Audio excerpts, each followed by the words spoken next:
Добар ден, поздрав до сите жители на Свети Николе.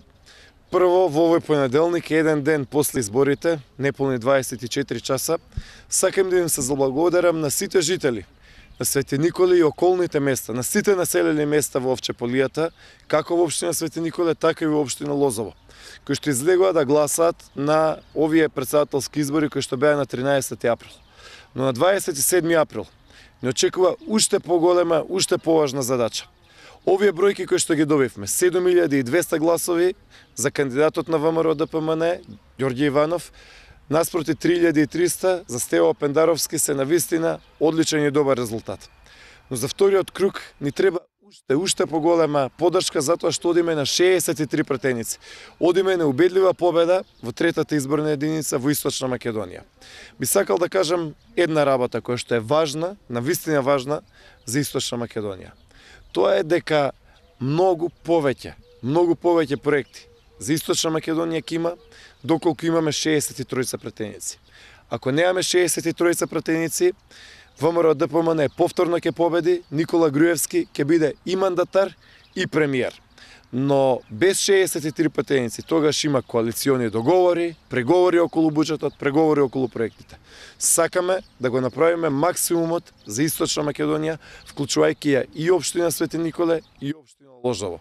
Кога велиме помош за овие општини, тоа значи помош за сите местни заедници, за сите села, за сите населби, за сите градови.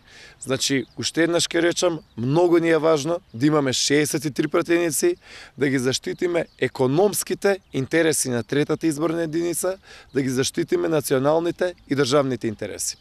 Денес, за време на посетата на општина Свети Николе, бевме во посета и на градот, но исто така и на село Горобинци, на Амзабегово, на Пеширово, сега ќе одиме и во другите населени места во општина Свети Николе.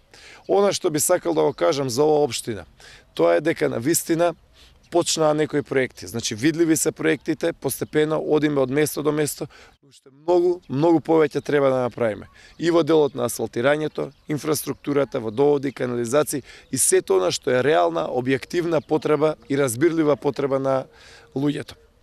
Би сакал исто така да ги запознаам Свети Николчани, дека имав можност сега пред малку да ја видам и новата холандска инвестиција, печуркарата.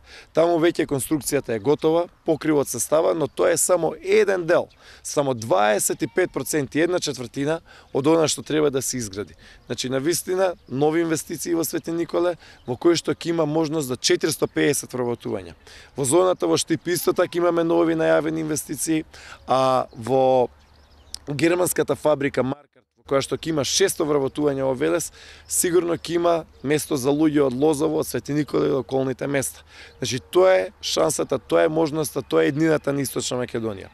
Во моментов се бараат исто така повеќе стотици работници за инвестицијата која што е во делот на автопатот. Знаете, ќе се гради автопатот од Скопје преку Миладиновци, понатаму Свети Николе и Овчеполијата до Штип.